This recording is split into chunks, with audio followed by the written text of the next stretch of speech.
Bharatiya Janata party के प्रदेश अध्यक्ष आदरणीय श्री महेंद्र भट्ट जी, कैबिनेट में मेरे सहयोगी आदरणीय डॉक्टर धन सिंह रावत जी एवं यहाँ पर पधारे हमारे सभी जनप्रतिनिधिगण, कैबिनेट मंत्री श्री सौरभ बहुगुणा जी, सारे विधायकगण, हमारे दूर दूर से आए हुए इस सीमांत क्षेत्र माणा गांव के और माणा गांव के आसपास, जिसको कि मैं भारत का पहला गांव कहता हूं और वैसे अंतिम गांव कहते हैं, लेकिन मैं कह रहा हूं कि भारत का ये पहला गांव है। इस सीमांत क्षेत्र मैं माननीय प्रधानमंत्री जी का आप सबकी तरफ से देवभूमि उत्तराखंड की देवतुल्य जनता की ओर से हार्दिक स्वागत एवं अभिनंदन करता हूं।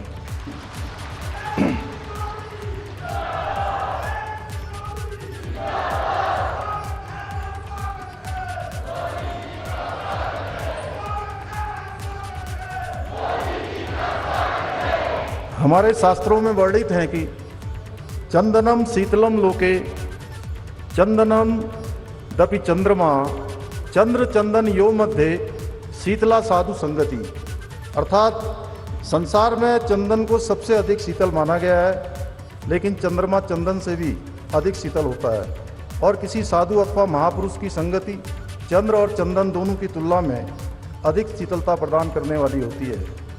यह हमारा सौभाग्य है कि आज हमें आदरणीय प्रधानमंत्री जी जैसे महामुनि का सानिध्य प्राप्त हो रहा है, जिनके विचारों की सुगंध और व्यक्तित्व की शीतलता से आज संपूर्ण विश्व लाभान्वित हो रहा है। साथ ही हमें गर्व है कि आदरणीय प्रधानमंत्री जी के नेतृत्व में हम उस यात्रा के सहयात्री हैं, जिसका लक्ष्य और संकल्प है कि भारत को फिर से विश्व गुरु बनाना है। हम सभी इस सत्य के साक्षी हैं कि आदरणीय प्रधानमंत्री जी एक तपस्वी की भांति किस प्रकार से नए भारत का और श्रेष्ठ भारत का निर्माण करने की अग्नि प्रज्वलित किए हुए हैं।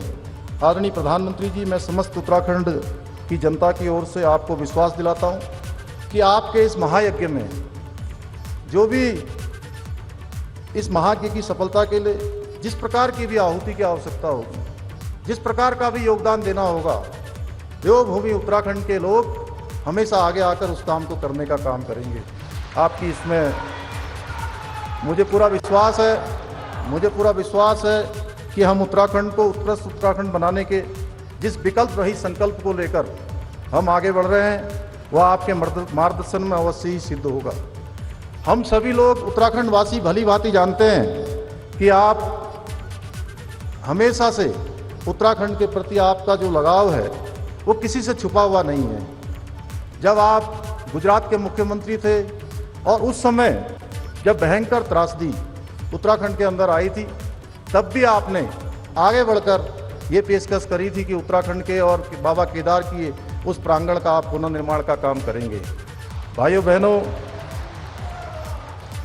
इस दौरान देवभूमि के प्रति दिखाए गए प्रेम और अपनत्व के लिए हम सभी उत्तराखंड वासी आपके आभारी हैं और प्रधानमंत्री बनने के पास आपने जिस प्रकार से उत्तराखंड को प्राथमिकता दी है वो किसी से छुपा हुआ नहीं है। आज हम 4 धाम ऑल वेदर रोडों की बात करें या ऋषिकेश से कर्णप्रयाग रेल लाइन की बात करें या हमारा ऋषिकेश में चलने वाला एम्स हो या उधम सिंह नगर कुमाऊं मंडल के लिए खुलने वाला नया हमारा एम्स का दूसरा सेंटर हो, सारे के सारे प्रोजेक्ट आपके नेतृत्व और आपके मार्गदर्शन में उत्तराखंड के प्रति जो आपका विशेष लगाव है उसके कारण से लगातार हमको यहाँ पर उत्तराखंड की जनता को मिल रहे हैं। हम जानते हैं आपके इस अप्रतिम स्नेह के लिए सारे उत्तराखंड के वासी हृदय से अनुभूत हैं। आज जहां आपके द्वारा 3400 करोड़ रुपए की योजनाओं का यहाँ पर 2 सड़कों का और जो बहुप्रतीक्षित हमारा केदारनाथ का रोपवे, जिसके बारे में आपने 5 नवंबर 2021 को आपने बाबा केदार की भूमि से कहा था कि आने वाले समय में यात्रियों के लिए केदारनाथ की यात्रा सुगम और सरल होगी और केबल कार से लोग यात्रा कर पाएंगे। आज वो दिन आ गया कि आज आपके हाथों से बाबा केदार की भूमि तक केबल कार से जाने की रोपवे का आज आपने शिलान्यास कर दिया है। उसी प्रकार से गोविंद घाट से लेकर हेमकुंड साहब की यात्रा भी रोपवे से की जाएगी। मैं आपका हार्दिक धन्यवाद देना चाहता हूं। भाइयों बहनों, आज माननीय प्रधानमंत्री जी के नेतृत्व में जिस प्रकार से आज धर्म और संस्कृति का उत्थान का पर्व हम मना रहे हैं, हम किसी से छुपा हुआ नहीं है। आज भारतवासी इस पर्व को मना रहे हैं, जहां बाबा केदार के प्रांगण का जिस प्रकार से वो क्षतिग्रस्त होने के बाद आज पुनर्निर्माण का कार्य चल रहा है। आप देख रहे होंगे कि भव्य केदार और दिव्य केदार बनने जा रहा है। वहीं बाबा बद्री विशाल का मास्टर प्लान पर तेजी से काम हो रहा है। इसके साथ साथ मैं थोड़ा और आगे आपको ले जाना चाहता हूं। मैं विद्यार्थी जीवन में लखनऊ में पढ़ता था। मैं 1999 में अयोध्या गया था और मैंने तब वहां देखा कि बाबा भगवान राम टेंट के अंदर हैं। और वहां से जब आया तो मन में एक अजीब सा, मैं कहूं तो उदासी आई कि हम कहते थे राम लला हम आएंगे, मंदिर वहीं बनाएंगे, और लंबा समय, लंबा कालखंड बीत गया, मंदिर नहीं बन पाया। आज अगर भगवान राम के उस प्रांगण में भी भव्य और दिव्य राम का मंदिर बन रहा है, वो जन्मभूमि का स्थान अगर जो है एक विस्तार ले रहा है, एक आकार ले रहा है और दुनिया का बड़ा धार्मिक स्थल बन रहा है, तो आपके नेतृत्व में ही ये संभव हुआ है। इसी प्रकार से मैं काशी गया था 2002 में।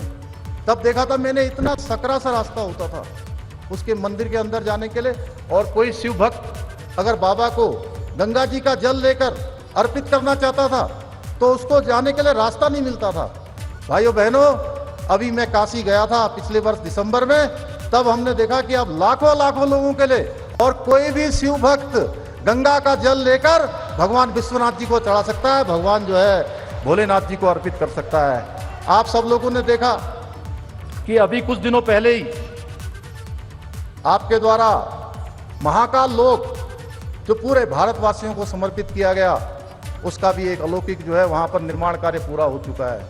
इस प्रकार से आज धर्म, संस्कृति और हमारे धार्मिक स्थल आपके नेतृत्व में लगातार उनका एक उत्थान का पर्व चल रहा है।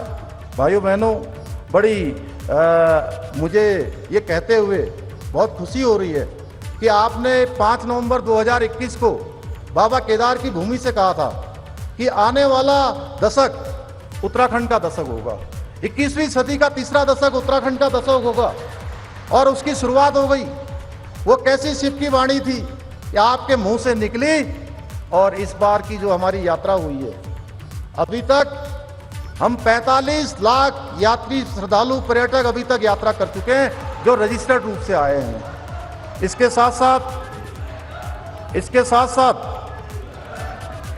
साथ साथ जो हमारी कांवड़ यात्रा हुई है, उस कांवड़ यात्रा में भी इस बार सारे पूर्वानुमान टूट गए, सारे रिकॉर्ड टूट गए, और इस बार की यात्रा में 4 करोड़ शिव भक्तों ने मां गंगा का जल लेकर अपने अपने स्थानों पर गए हैं। ये हमारा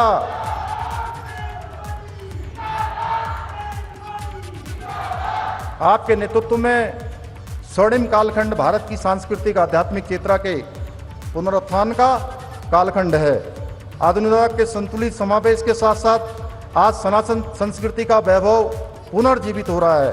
भारत पुनः विश्व गुरु के स्थान पर स्थापित हो रहा है। समूचे विश्व को आज आपका कहीं न कहीं नेतृत्व और मार्गदर्शन मिल रहा है। भाइयों बहनों, इसका प्रत्यक्ष उदाहरण है रूस यूक्रेन का युद्ध हो रहा था, जहां भारत के जो हमारे बेटे थे, बेटियां थी, बच्चे थे, वहां से आने के लिए भारत का तिरंगा तो कंधे पर लेकर चल ही रहे थे, वो तो सुरक्षित उस सीमा से बाहर आ ही रहे थे।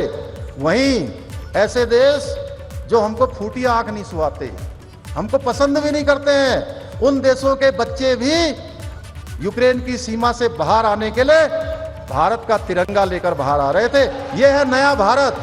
नए भारत को गढ़ने का काम मोदी जी के नेतृत्व में हो रहा है। हम एक श्रेष्ठ भारत, आपने जो एक भारत श्रेष्ठ भारत की कल्पना की है, आज पूरे विश्व के अंदर भारत का मान सम्मान और स्वाभिमान बढ़ाने का काम आपके नेतृत्व में हो रहा है। आज जहां विश्व के समक्ष जो भी समस्याएं हैं, उनके समाधान के लिए सभी विश्व शक्तियां भारत की ओर देख रही हैं, भारत की नीतियों का अनुसरण कर रही हैं।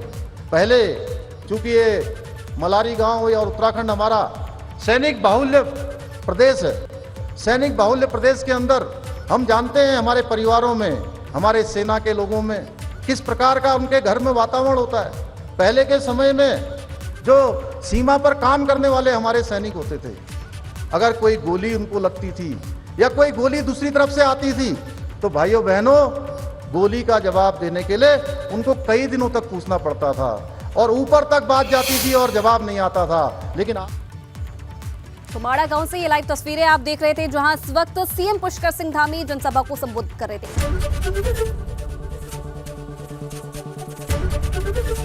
एबीपी गंगा, खबर आपकी, जुबान आपकी।